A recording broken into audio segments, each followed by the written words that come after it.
your own safety, please avoid these areas.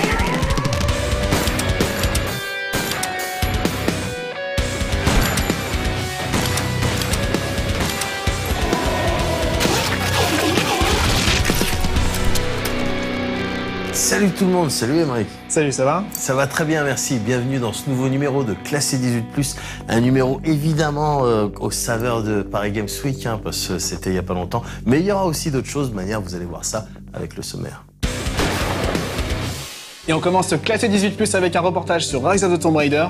Suivi d'une autre interview, celle de Marek Zimak, le senior producteur de This War of Mine de Little Ones. Reportage qui sera assujetti à la critique d'Assassin's Creed Syndicate. Mais tout de suite, les news. My dearest Lara, I often think about the shame I have brought upon our family's name. On commence ces très courtes news 18+, avec du trailer de lancement. Celui du prochain Tomb Raider en l'occurrence. On mentirait en disant qu'on n'est pas un tout petit peu enthousiaste. On mise sur le fait que Crystal Dynamics et Eidos Montréal ont bien tenu compte des différents feedbacks concernant le précédent volet, et que ce Tomb Raider profitera également de la puissance des consoles dernière génération. De toute manière, on reparle du jeu d'ici quelques minutes, dans le cadre d'une interview. En attendant, on se mate ce trailer pas dégueulasse du tout, non sans avoir rappelé que le jeu sort d'ici quelques jours sur Xbox One. Including me.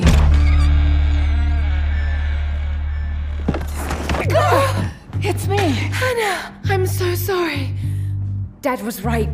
The tomb's in Syria. Syria? This is madness. As I walk through frozen sands, through flames of burning lands, my feet are torn, they're torn to strands. I will not thirst.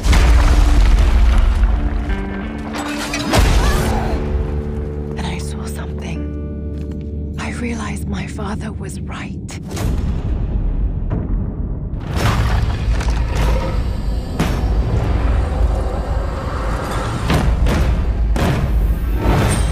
Who the hell are you? I suspect you already know. Trinity.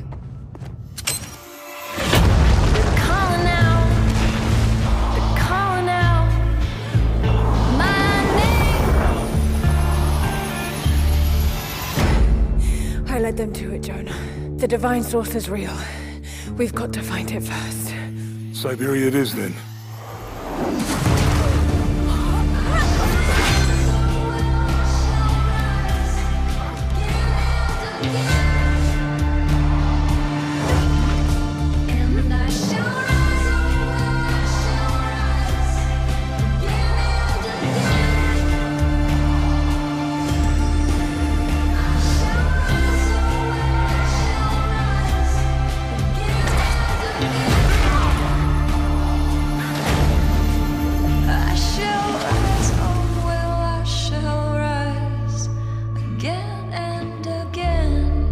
Listen to me. Someday, you're going to make such a mark on this world.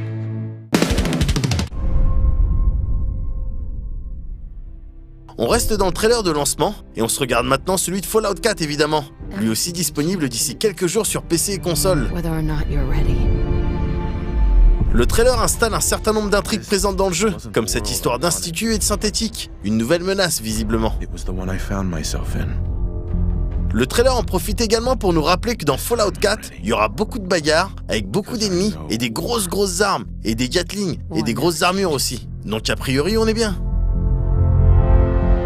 On vous rassure, le jeu est en ce moment même en train de se faire sécher par Kevin. On aura donc une critique dans les normes en vigueur dans un prochain classé 18+. For your fellow man, even if that man is a synth. Beneath the Commonwealth, there is a cancer, known as the Institute. A malignant growth that needs to be cut before it infects the surface. They're the real enemy.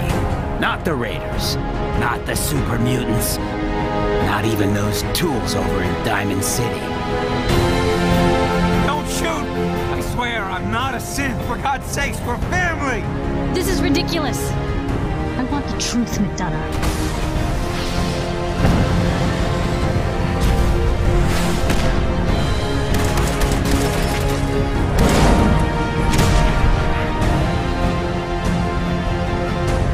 protect the people at a minute's notice and decide our own future. You're a man out of time, but all's not lost. This campaign will be costly, but in the end, we will be saving humankind from its worst enemy, itself. So where is it, huh? This institute. How do I get there?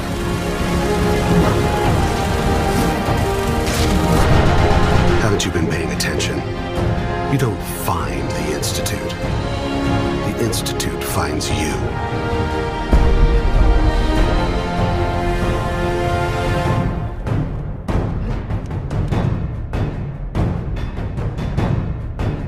Let's go, boy.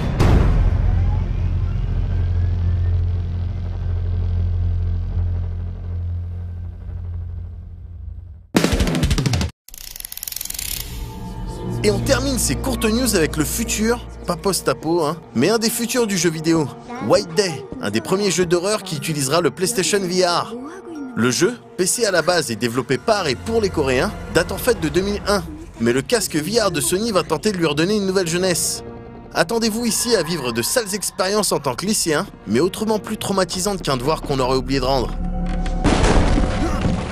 Le jeu misera manifestement sur du jumpscare et sur tous ces codes du cinéma d'horreur asiate, avec ses longs cheveux dégueulasses et ses gueules flippantes.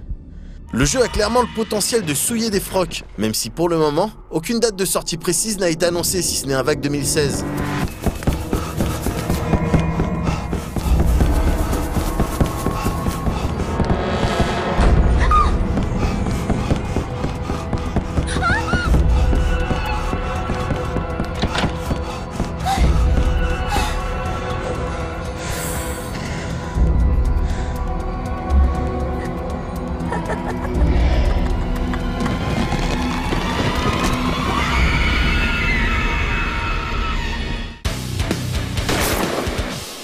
Alors t'as vu le White Day là, le jeu coréen PlayStation VR? Ah, ça a l'air de faire un petit peu peur. Ça quand même, fait peur. Ça, ah, ça ouais. marcherait sur toi ça? Je pense que voilà, c'est ce que je te disais tout à l'heure, c'est que si Kevin me dit tu veux faire la critique de White Day, non. Non mais voilà, c'est ça.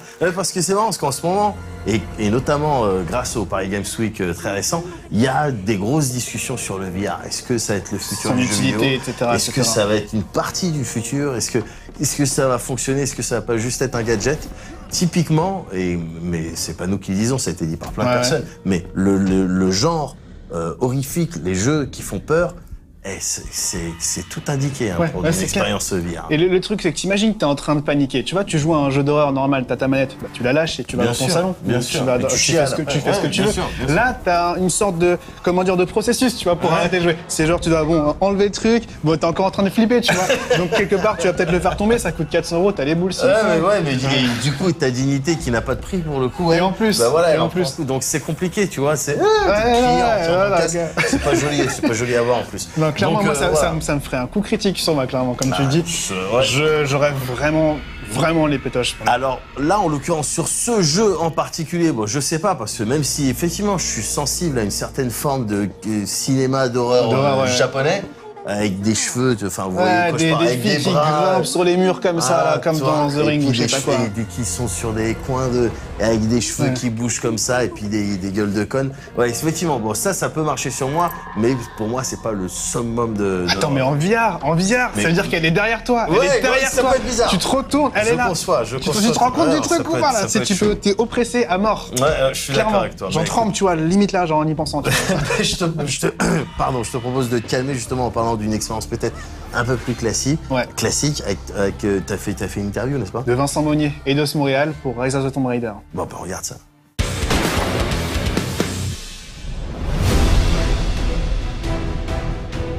Du 28 septembre au 1er novembre, plus de 300 000 visiteurs se sont rendus à Paris Expo Porte de Versailles pour assister à la 6e édition de la Paris Games Week.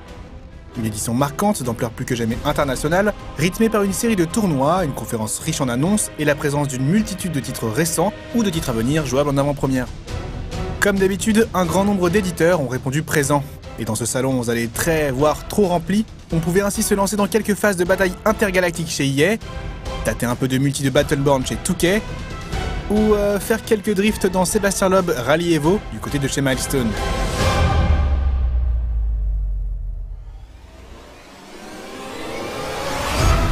À 2 pas de là, on pouvait aussi voir les habituels Sony et Nintendo, et bien sûr Microsoft, dont le stand noir et vert occupait une place importante et très visible du hall principal.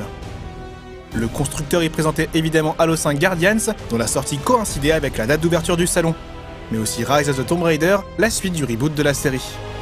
L'occasion pour nous de rencontrer Vincent Monnier, le lead designer d'Eidos Montréal, et de lui poser quelques questions à propos de ce nouvel épisode, de son histoire et de l'âge de son héroïne. Quel âge a Lara? Ça, c'est une bonne question. C'est un débat qu'on a à l'intérieur de l'équipe. On la place quelque part autour de 25 ans. Et l'histoire se situe après le précédent. C'est vraiment une continuité avec le reboot de 2013. Donc Lara sort de l'île, une survivante, et là elle arrive dans les recherches de son père, et elle découvre des indices qui l'emmènent en Syrie. Et puis plus tard en Sibérie. Donc l'histoire, c'est vraiment la première exploration de Lara. Elle n'est plus la survivante qu'elle était dans l'île maintenant. Elle est vraiment dans cette démarche de trouver des réponses aux questions que son père se posait. On a une véritable évolution du personnage. Comme tu dis, elle était plus immature, elle allait faire une exploration sur une île qui était très, très académique. Et là, tout à coup, elle s'est retrouvée au milieu à devoir survivre. Et donc, c'était sa première confrontation à énormément d'éléments de survie. Et donc, on a continué cette aventure, et aujourd'hui, elle devient plus experte dans la survie. On offre aux joueurs beaucoup de liberté, à la fois dans le combat et dans l'exploration, pour pouvoir développer cette Lara qu'on veut resourceful, comme on dit, qu'on veut vraiment pleine de ressources et capable de survivre dans n'importe quel environnement. Des environnements décrits par Vincent Monnier comme étant nettement plus grands qu'auparavant. Pour ce nouveau volet, l'idée, bien entendu, est d'innover et de faire mieux que le premier épisode, d'un point de vue esthétique, naturellement, mais pas que. Donc, les nouveautés, c'est des environnements qui sont tout aussi beaux, mais encore plus grands. On veut récompenser l'exploration, on veut encourager les joueurs à explorer. Donc les environnements sont 2 à 3 fois plus grands que dans le précédent. Donc c'est vraiment énorme, il y a plein de choses à faire. Le développement du personnage, le crafting permet aussi plein de choix dans différentes branches. On a un skill tree, donc la possibilité de choisir chacun la branche qu'on souhaite, dépendamment de la manière dont on joue.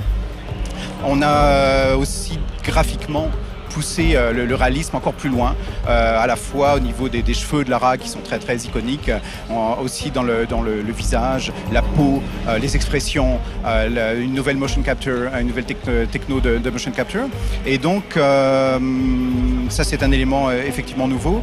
Et comme je disais tout à l'heure, on a des tombes qui sont plus nombreuses et plus complexes. Dernier élément, c'est on a poussé le combat de manière à offrir plus de choix aux joueurs pour ce qui est du stealth. Donc on a toujours la possibilité évidemment de choisir son mode de combat, celui qu'on préfère, d'être en assault complètement, mais on peut aussi s'approcher des NPC et puis ne pas se faire remarquer ou les avoir un par un. Et donc voilà, donc c'est vraiment beaucoup plus de choix et beaucoup plus d'ouverture dans les environnements. Une mécanique dont je suis vraiment fier, je dois avouer que la nage, c'est quelque chose qui offre beaucoup de liberté. On peut faire des takedowns, c'est-à-dire attraper des NPC depuis l'eau. Donc on est capable d'utiliser l'eau pour se cacher, et de la même manière qu'on le fait avec les buissons. Et donc ça offre une grande liberté, ça permet de prendre des chemins qui sont dans l'eau plutôt que d'utiliser le sol. Ouais, moi c'est quelque chose que j'aime beaucoup. On a aussi la possibilité de plonger, d'explorer comme ça sous l'eau. Donc ouais, moi j'aime beaucoup celle-là spécifiquement. De la statue de Midas, dont le toucher était mortel, à la dague magique capable de transformer son possesseur en dragon, en passant par un homme lézard immortel, la série Tomb Raider d'origine baignait dans le fantastique et était dotée d'une dimension mystique sur laquelle ne semblait pas vouloir s'étendre le reboot de 2013. Rise of the Tomb Raider prendra-t-il lui aussi place dans un univers ancré dans le réel? Réponse de Vincent Monnier, oui et non. La dimension fantasy Rise of the Tomb Raider, elle est présente dans un aspect surnaturel, mais qui est très subtil comparativement à ce qu'on pouvait avoir avant. Le reboot a permis d'avoir une approche beaucoup plus mature, beaucoup plus sombre, beaucoup plus réaliste, beaucoup plus ancrée, et on a développé la technologie autour de ça. Donc le jeu qu'on voulait faire, c'était vraiment ça, c'était au-delà de la fantasy, et à part de la fantasy, on voulait une expérience qui soit complètement ancrée dans le réel, que le joueur sente la peur, le froid et toutes les différentes émotions de leur art. Le motion capture permet de le ressentir, mais le gameplay permet de le ressentir. On donne des outils aux joueurs qui lui permettent d'affronter ces environnements qui sont magnifiques, mais qui sont extrêmement dangereux. Donc voilà, ça a été vraiment notre approche, et c'est celle qu'on a eue dans le reboot, et c'est celle qu'on a aujourd'hui dans Rise of the Tomb Raider. Joli, sympathique, mais lourdement scripté et sacrément moins dynamique qu'annoncé, Tomb Raider, le reboot encore une fois, était un jeu d'aventure correct, mais laissait finalement une place assez minime et facultative à la survie. Un défaut sur lequel semble s'être penchée l'équipe de développement. On a vraiment écouté les fans à ce niveau-là. On a vraiment développé l'aspect survie dans les environnements. Il y a beaucoup de choses à faire. Le crafting est très très important. Il y a beaucoup de choses à ramasser. Il y a des animaux, il y a du hunting. Et tous les collectibles qu'on ramasse nous servent à développer le personnage, développer ses armes, à développer les skills du personnage. Avant, on avait une vingtaine de skills, je crois, et maintenant on en a quasiment une cinquantaine. Dans ces trois axes de type de jeu que le joueur peut explorer. Donc on peut être assez brutal, mais on peut être aussi dans la survie et choisir les skills qu'on veut utiliser pour pouvoir les adapter à notre style de jeu. Donc il y a beaucoup de choses à faire. Comme je disais, les environnements sont 2 à 3 fois plus grands que dans le reboot. Donc il y a beaucoup de choses à explorer. Et les environnements sont très variés. Il y a des variations de jour et de nuit, il y a des variations de température, il y a de la neige, ça se passe en Sibérie beaucoup, mais il n'y a pas que de la neige en Sibérie, c'est très très varié.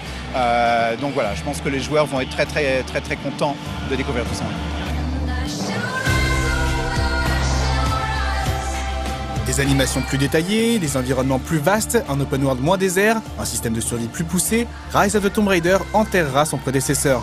C'est en tout cas ce que nous promet Eidos Montréal, mais vu la relative déception que nous avait causé le reboot, on préfère, pour notre part, rester prudent et attendre la sortie du jeu, prévue pour le 13 novembre 2015. Rise of the Tomb Raider sera exclusif à la Xbox One durant quelques mois, avant de sortir sur Windows et PS4 dans le courant de l'année 2016.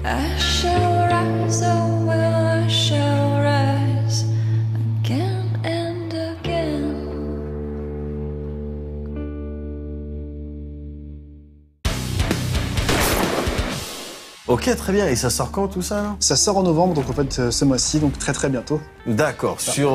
Alors voilà, précisons que c'est une exclu temporaire de la Xbox One et qui sortira ensuite, donc en 2016, sur PS4 et PC entre autres. D'accord. Ok. Et alors toi, ça te chauffe Alors moi, j'avais pas joué au premier, donc le reboot de la série qui était sorti en 2013. J'ai vu Thierry y jouer par contre, et il avait l'air d'être assez mitigé en fait vis-à-vis du jeu.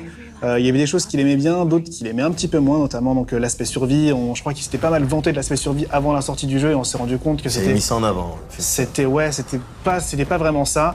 C'est pour ça que j'ai un peu axé mes questions sur cet aspect donc lors de l'interview. Et donc Vincent Monnier qui était d'Eidos Montréal qui co-développe le jeu avec Crystal Dynamics avait l'air de dire bah oui on a bien écouté les feedbacks et on a travaillé dessus.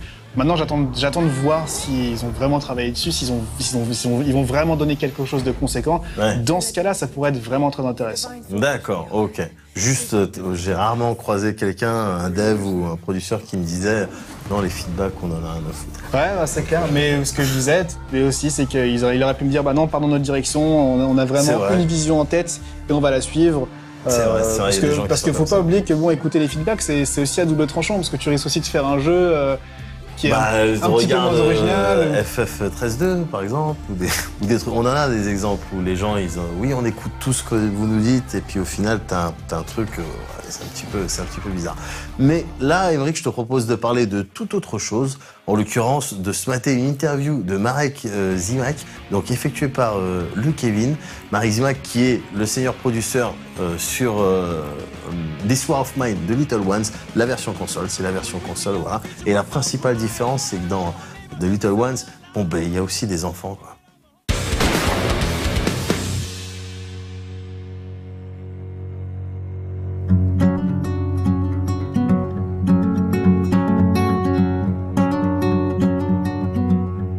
On n'avait pas pu vous parler en détail de l'excellent This War of Mine à sa sortie en novembre 2014, et on le regrette toujours amèrement aujourd'hui.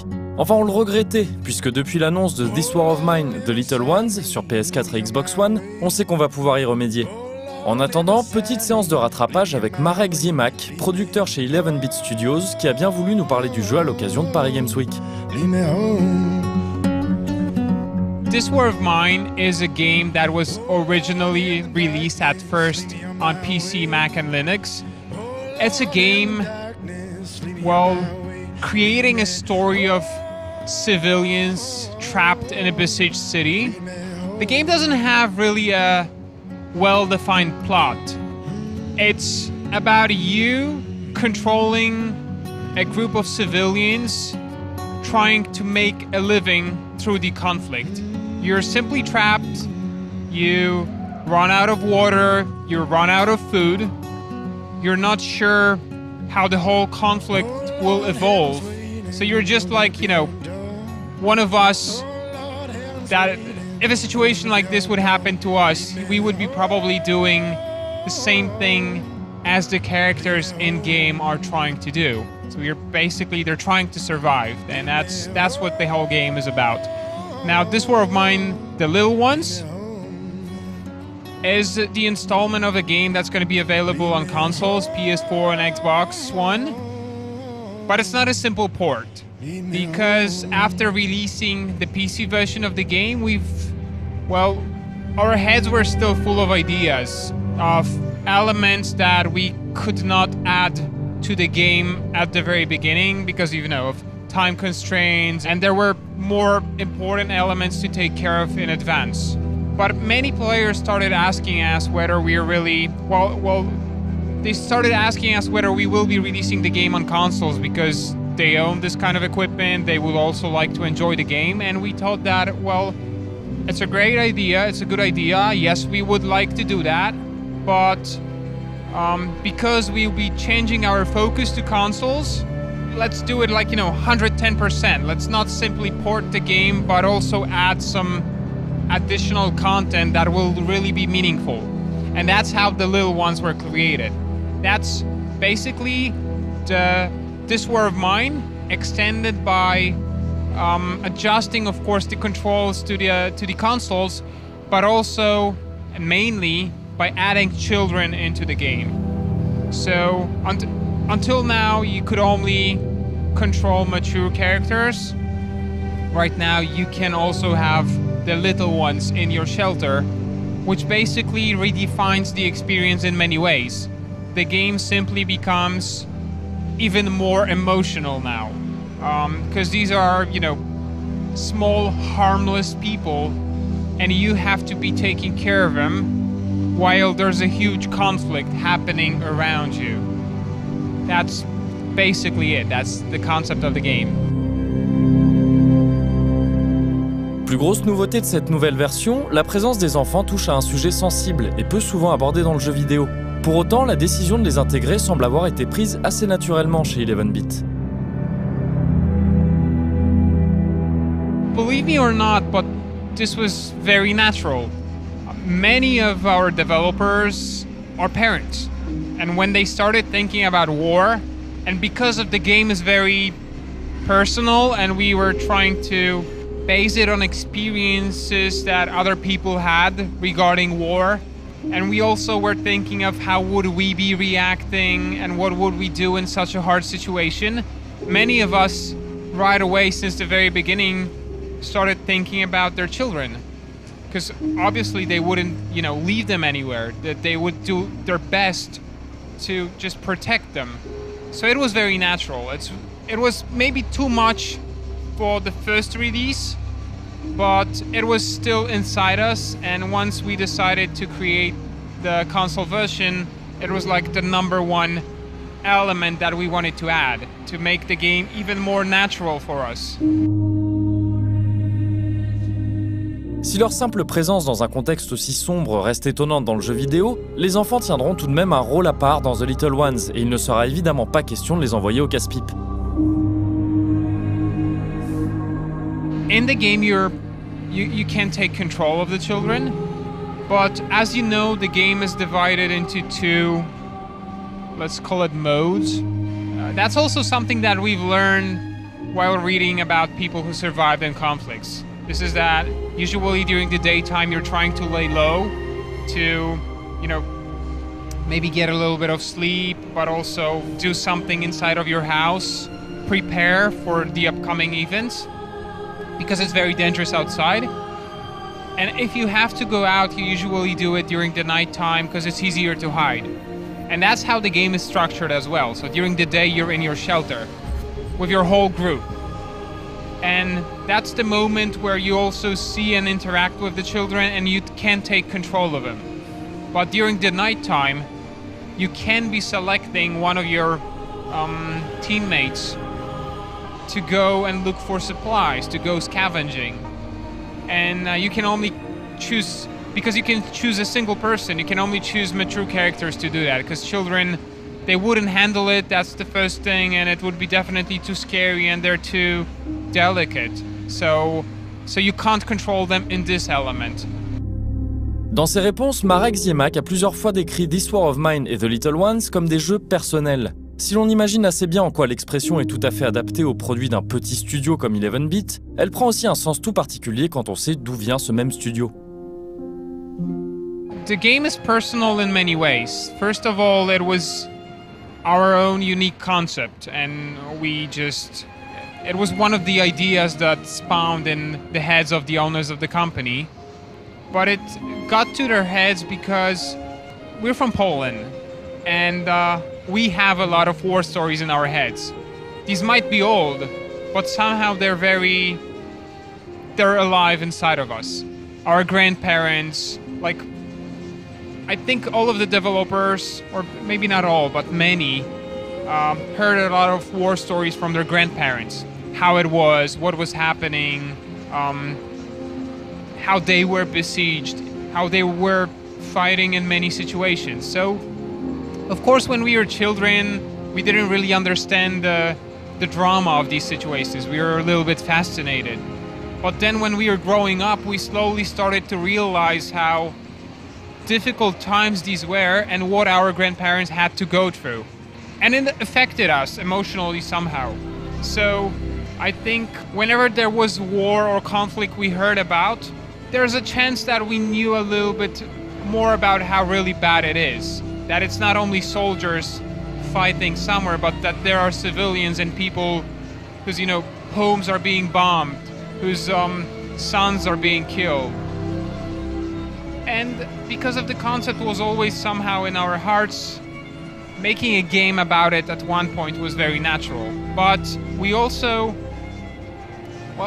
we didn't just want to make a simple game about war, because it wasn't that really was delivering us emotions. It wasn't about running with a gun and killing. It was about this other side of the coin, the civilians, the people who are really trapped and hopeless. This was, I think, more interesting for us. It was very dramatic. We knew we have to be very careful because it's a very delicate subject. But it was interesting, and we felt that games are mature enough to really speak about such matters.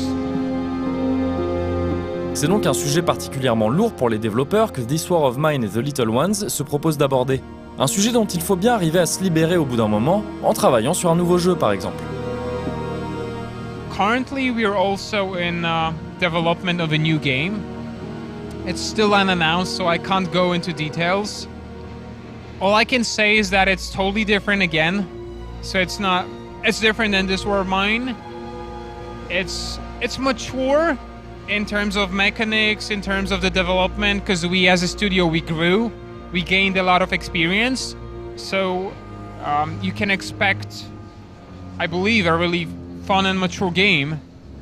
But it's not going to be, I don't think it's anything that you would be guessing we're doing. We're changing. We have to refresh ourselves after doing such a dramatic experience, so personal.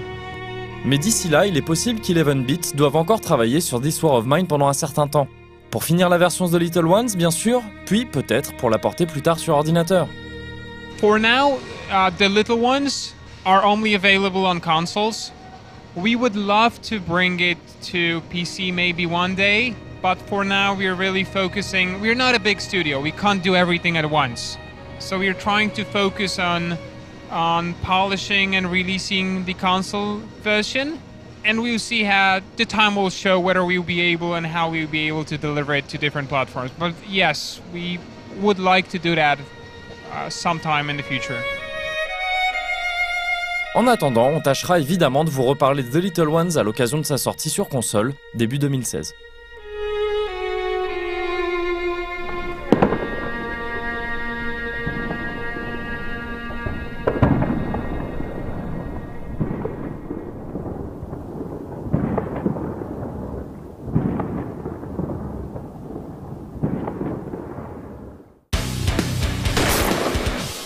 Ok, donc The War of Mine, ça sort quand? C'est janvier 2016, là, sur console, donc a priori, moi, je devrais y jouer. Maintenant, je sais pas si on va en parler sur la chaîne. Pourquoi tu dis ça? Parce qu'on sait pas ce qui se passe début 2016. Mais on verra bien, en tout cas, on sait qu'on va prendre du plaisir.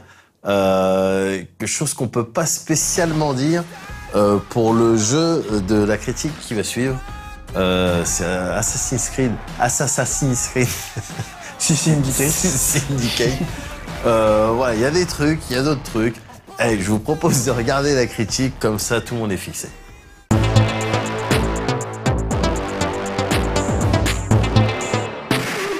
May the Creed guide you, you vagrants!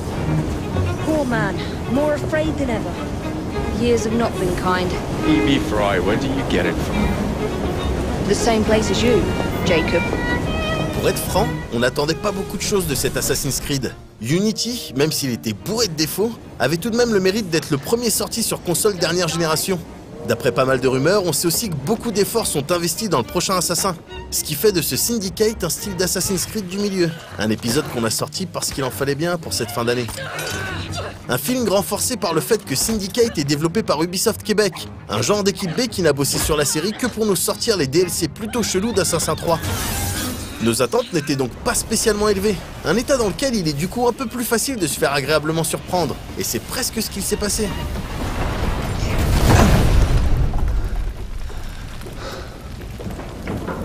Oh, we seem to have made an unscheduled stop.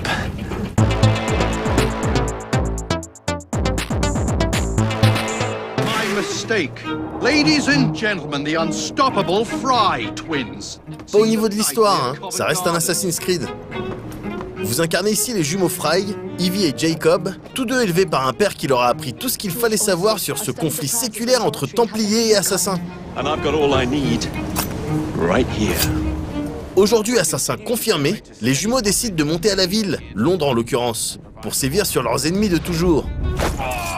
À la tête des Templiers, on trouve ici Crawford Starrick, un crevard de première définitivement ambitieux. Alors que Jacob tentera de reprendre Londres aux bandes de voyous contrôlées par Starrick, Evie, elle, s'intéressera plus aux fragments d'Éden et à toute cette partie un peu mystique de la série. I'm busy protecting the assassins. Are you really? Comme d'habitude, on croisera au cours de l'aventure des personnages historiques connus, genre Darwin ou encore Dickens. We help each other, sir. Aussi, Syndicate propose comme son prédécesseur une histoire contemporaine, et heureusement non jouable, avec les Rebecca et Sean que l'on commence à très bien connaître. Rien de flippant donc d'un point de vue narratif. I'm skeptical myself.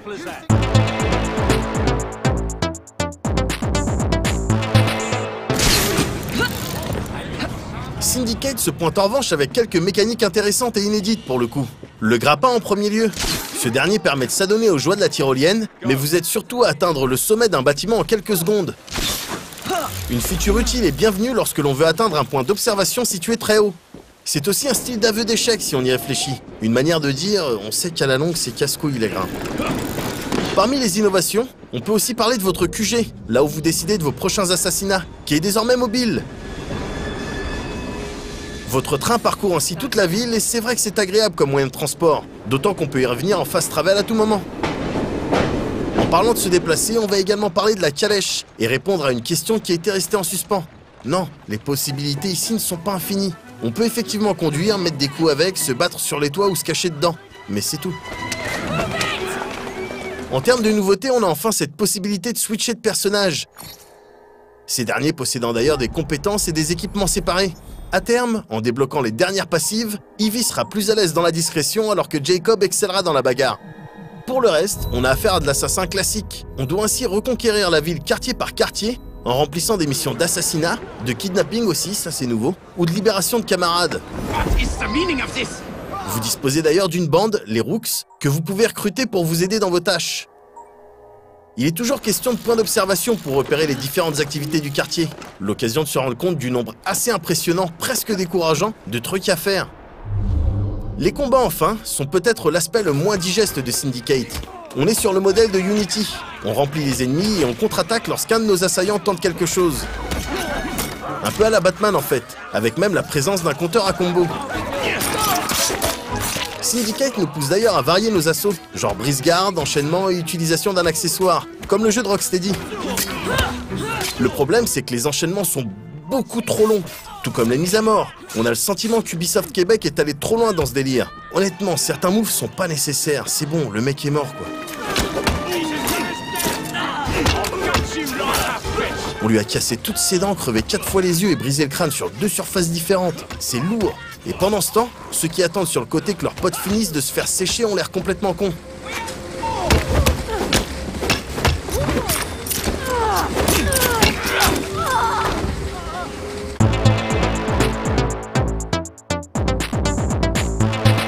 So the hints you found in the Kenway house lead to the monument. On ne mentionnera pas spécialement les bugs qu'on a pu rencontrer. On sait que pour les cas critiques, Ubi finit par sortir du patch, comme presque tous les gros développeurs maintenant. Encore une fois, on n'attendait rien de terriblement spécial concernant ce Syndicate. Et c'est cool, on n'a pas été déçus. C'est à la fois cool et triste en fait. La série n'a définitivement plus la capacité de nous hyper. Un Assassin's Creed, ça ne s'attend plus. On apprécie pourtant cette mécanique de grappin. Cet effort colossal qui a été fait sur la reproduction d'une magnifique Londres fin 19e, cette volonté de blinder de contenu une énorme map. On aime bien les trains aussi, même si on n'est plus hélicoptère à la rédac. Mais le fait est qu'à moins de se pointer avec une formule complètement révolutionnaire, la série des assassins est vouée à lasser ses joueurs jusqu'au dernier.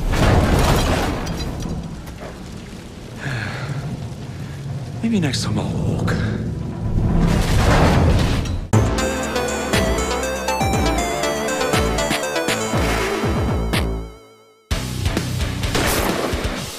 Donc voilà, bon ben Ubisoft encore une fois dans les tendances, hein, là c'était à Londres, Londres victorien, donc bon très bien. Au bout d'un moment, Assassin's Creed, voilà, j'avais des... Disons que mes expectations, mes attentes, elles étaient plus super élevées, tu vois. Mais t'en as pas marre de manger du Assassin's Creed tous les ans? Ben, je sais, j'imagine que je dois être dans une situation similaire à plein d'autres personnes. Là, en l'occurrence, mes attentes, c'était, je voulais juste, tu vois, que Jacob et Evie, donc les jumeaux, frères et sœurs, juste qu'ils soient pas énervants, tu vois. Et bon, ça va, ils étaient pas énervants. Donc limite, j'ai l'impression de sortir gagnant de ce deal. Ouais, d'accord. Donc si on devait faire une métaphore culinaire, du coup, on dirait que c'est un plat que tu manges, mais que t'en reprends pas ensuite. Voilà. Tu manges poliment, tu fais merci. Tu manges poliment, tu essayes de terminer si vraiment t'aimes bien tes hôtes, et puis on te propose, tu dis non merci. Ah, j'aime bien les métaphores culinaires. Je vais attendre le dessert. Donc voilà. En revanche, Emeric, je crois que dans 2 semaines, il y a du game.